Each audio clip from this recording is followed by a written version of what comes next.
Radio Afrique Santé, votre santé, notre priorité.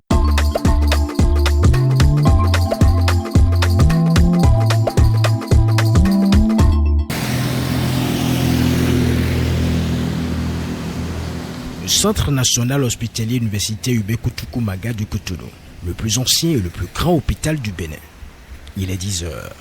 La pluie de ce matin n'a pas émoussé les ardeurs des médecins invités dans le cadre de la 12e mission chirurgicale à cœur ouvert. Pour cette mission, tout est gratuit pour les patients, de la consultation jusqu'à l'intervention chirurgicale. L'autre particularité de cette mission est qu'elle constitue un creuset de transfert de compétences des médecins français à leurs collègues béninois. Je viens avec une équipe de France. L'objectif est qu'à terme, localement, les médecins béninois puissent opérer tout seuls. On essaye de développer en équipe avec les professionnels de santé béninois la chirurgie cardiaque au Bénin. C'est-à-dire que les gens qui ont besoin d'être opérés du cœur, ce qu'on appelle des opérations à cœur ouvert, on essaye de les faire au CNHU. Et là, c'est la 12e mission qu'on fait. On arrive au terme d'un premier cycle. On va voir avec les autorités comment on continue le projet. À terme, c'est de faire en sorte que les équipes béninoises, de professionnels, soient autonomes pour la prise en charge de la plus grande partie de leurs malades dans le domaine de la chirurgie cardiaque. Alors, comment est-ce que la collaboration se passe entre vous et les cardiologues béninois? C'est les cardiologues et les chirurgiens cardiaques, elle se passe bien. Là, c'est la 12e mission. À chaque fois, on vient et on fait ce transfert technologique. On a commencé au départ progressivement et petit à petit, au fur et à mesure que le transfert se fait, on voit une progression dans tous les domaines, puisqu'il faut qu'il y ait des docteurs, des chirurgiens, mais il y a aussi tout le personnel paramédical qui est formé, c'est-à-dire les infirmières de réa, les infirmières de bloc, les infirmières de salle, et on arrive là au terme de ce premier cycle avec quand même des avancées vraiment notables dans différents domaines. Côté Bénin, on est satisfait de cette collaboration. Le transfert de compétences a été fructueux. Comme l'a dit mon maître, le docteur Mathieu Debauché, il y a des missions qui ont déjà commencé depuis environ mars 2021. Et il y a une série de missions, on a fait au total 12 missions. La première série de missions, ça a commencé progressivement. Le transfert de compétences s'est fait secteur par secteur, de façon à parier les cardiologues, les chirurgiens, les paramédicaux. On voit que dans cette évolution, le transfert de compétences a été fait. Et actuellement, on est parti d'un point zéro à un point assez élevé. Les patients sont venus d'horizons différents, mais partagent le même désir, recouvrer leur santé.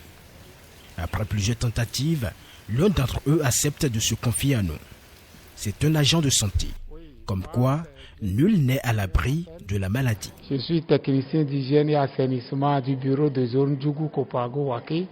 Je viens de Djougou et je suis un des clients de la mission. Et je suis présent pour être pris en charge par cette mission étrangère qui forcément doit m'opérer dans quelques jours. Bon, c'est un mal qui est arrivé et le diagnostic a été posé depuis Djougou et on est venu rester un peu en soins intensifs à la cardiologie au CNHU et de la cardiologie, l'issue, c'est ce que je venais de dire, c'est une opération, on n'en doute pas. Et on attend les jours prochains pour voir réellement le dénouement. L'objectif, le vœu d'un malade, c'est d'être guéri. Est-ce que vous avez des craintes? Est-ce que vous avez peur? Non, j'ai pas peur. J'ai pas peur parce que je sais que à quel niveau on est actuellement, je serai délivré. Je serai délivré et puis, bon, je dirais que ça serait la guérison. Je suis confiant et je suis persuadé. Alors, avant d'être là ce matin, il y a eu des préalables. Quelles sont les étapes que vous avez suivies? Mon Dieu, ça n'a pas été facile, hein, ces préalables. Il faut reconnaître que le souffle, même jusqu'à l'heure où je parle, le souffle n'y est pas encore complètement. Et la fatigue continue. Et je sais que quand le dénouement sera fait, il y aura la délivrance. Il y aura la délivrance et je peux revenir à de bons sentiments, je peux revenir en pleine forme. Donc, je n'ai pas peur et je sais que je serai délivré et puis tout ira bien. Pendant que Bienvenu Kentawouya attend son tour, un autre patient se fait consulter à la salle de l'échographie. Après cette consultation, il faut se rendre dans une autre salle pour la visite pré-anesthésique. Vous savez ce pourquoi vous êtes devant nous? Vous êtes devant nous pourquoi? Pour une coartation de la haute. Ça c'est un gros mot. Est-ce que vous pouvez nous dire exactement ce qu'on vous a dit par rapport à cette intervention?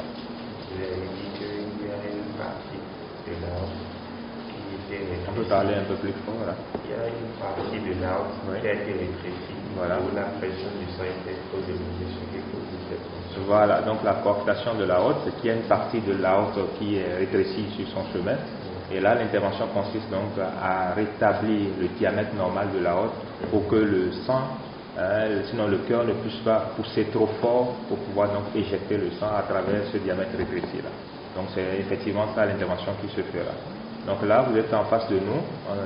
Moi, je me présente, mon nom c'est Nekwa Désiré, je suis médecin anesthésiste réanimateur avec mon collègue le docteur Dossa. Nous sommes là pour évaluer en fait les risques que vous courez à cette intervention, une intervention chirurgicale. Une intervention chirurgicale, ça a toujours un risque. Donc il revient au médecin anesthésiste réanimateur d'évaluer les risques que vous courez à cette intervention. Et ces risques-là sont évalués en fonction déjà de votre maladie qui vous amène vers nous et des autres maladies éventuelles que vous avez, d'accord, en dehors de celles qui vous amènent ici en chirurgie cardiaque. Donc après cette évaluation des risques, on vous explique globalement comment ça se fera votre anesthésie au bloc opératoire, même si on sait d'emblée que c'est une anesthésie générale. Et après, le post-opératoire, après l'intervention, quelles sont les étapes que vous allez franchir pour que tout se passe très bien. Donc c'est de tout ça que nous allons discuter ce matin au cours de votre consultation. C'est vrai, la consultation en elle-même a été déjà faite, mais je tiens à spécifier de manière sommaire, d'accord, au décours de cette consultation déjà réalisée, qu'il revient pour votre chirurgie à faire une anesthésie générale. Une anesthésie générale, c'est qu'on vous endort complètement. D'accord, vous êtes endormi, vous n'êtes pas conscient de l'atmosphère autour de vous, vous ne ressentirez aucune douleur au cours de l'intervention. Et après ça, après l'intervention, on vous amène dans une salle de réanimation de chirurgie cardiaque où vous vous réveillez en douceur. Vous êtes certes branché à plusieurs appareils, plusieurs machines pour vous surveiller, l'état de votre cœur, votre respiration et d'autres paramètres. Et c'est en réanimation maintenant donc, que les soins adéquats se poursuivent pour que vous puissiez sortir de cette chirurgie-là avec une grande satisfaction.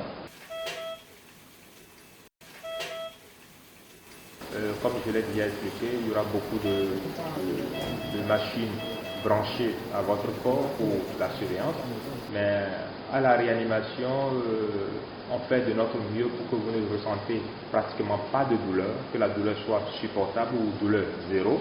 Donc il y aura des soins à vous administrer et il y aura éventuellement, en dehors de ces soins à administrer, certaines choses également qu'on va vous faire pour passer ce cap quand même assez sensible de votre prise en charge chirurgicale.